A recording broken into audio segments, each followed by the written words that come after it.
So I recently took a solo trip to Egypt, and I've been getting a lot of questions from my friends and family on why I did it. And I also met some YouTubers in Greece who really just inspired me, I guess, and motivated me. So I didn't vlog my trip, but I did just want to do a quick tips video and kind of answer the top 5 questions I've gotten from friends and family about my recent trip. Why did I go to Egypt? Egypt it has so much history. I remember learning about Egypt even as a little girl in school. Of course, the Great Pyramids and the Valley of Kings were kind of the 2 things that I knew about before I go into Egypt, and those were the 2 destinations I had, was Cairo and Luxor. But when I got there, I discovered so much more, especially in Cairo, with the Muslim area, the Coptic area. I did quite a bit of shopping. I got some Arabic perfumes, jewelry, and just lots of cool stuff. And when I was in Cairo, I also took a day trip to Alexandria, which was only a 2-hour bus/train ride. And it's so beautiful. You face out to the Mediterranean. I went to see the Citadel. The Alexandria Library, of course, had a little beach day in there. I was surprisingly cold there at the beach, but especially when it was getting dark. But it was so beautiful, and it was my first time seeing the Mediterranean as well. I also went down to Luxor, saw the Valley of Kings. Did a hot air balloon ride over all that as well, so I got to see both go into, Queen Hatshepsut's temple, the different tombs, and also really get to see it from an aerial view, which was awesome. We caught the sunrise in Luxor, and just saw everything from an aerial view, and it's just so beautiful.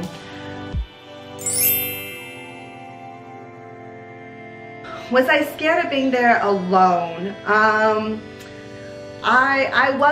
be honest, I was initially very nervous about going there by myself because I didn't speak the language, and it's an Islamic country, and there were just so many questions and so many unknowns, and that's what scared me. But going there, I didn't feel scared at all. The people were so friendly, and even though I was there alone, I still met people there, so I didn't do everything alone, which was great, because although most people speak English, still not everybody speaks English, and it was great to have a local around to kind of show you around and also just explain things to you. How did I communicate? Because I don't speak Arabic, right? Again, most of the shops, vendors, taxi drivers, people who want to, I guess, make $1 off you, they'll speak your language. They'll speak English, and they'll make communication happen. I used some apps to meet some locals, as I was speaking about previously. I used ShowAround, which was great. Some people charge on ShowAround hourly, but there's also a lot of people who give free tours. The other one is Couchsurfing. You obviously don't have to stay with the people. I never stay with anybody on Couchsurfing, but I do use it to meet up with people, because I feel like getting to know locals is so important when you go travel. You learn so much more of the history, the culture, and I think it just immerses you in the culture a little bit better. So I love those 2 apps.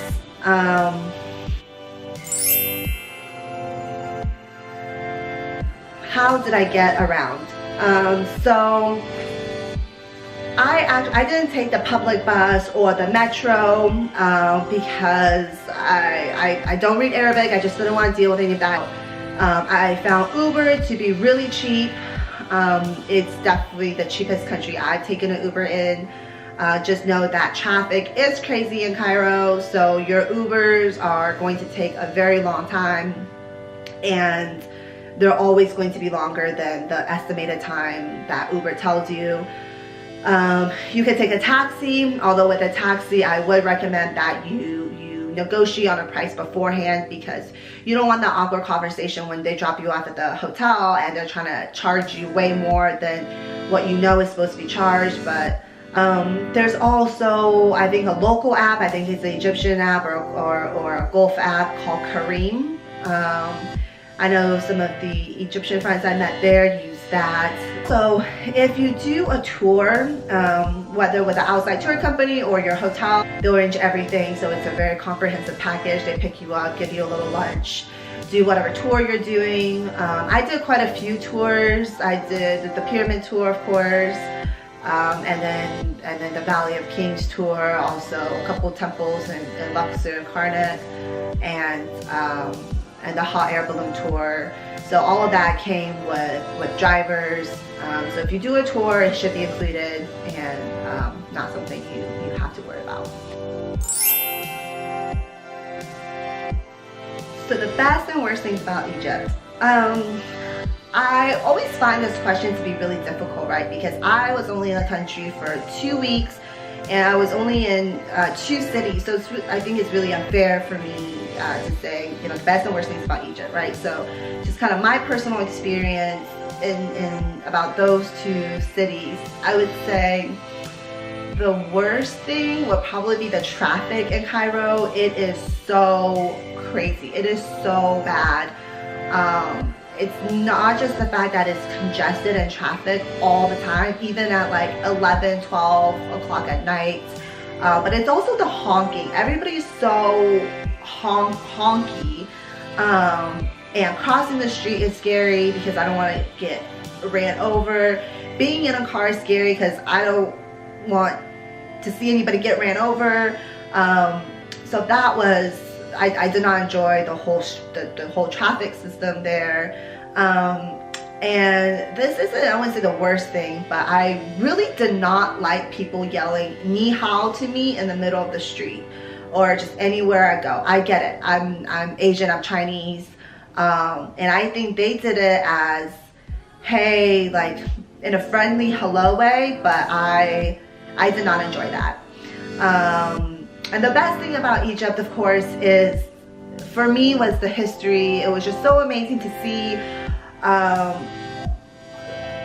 all that history. Well, not all that, but so much history I learned in school that you think is like a whole different world that I got to see in front of my own eyes. The Great Pyramids of Giza, the Sphinx, the Valley of Kings, the Queen Hatshepsut's temple, and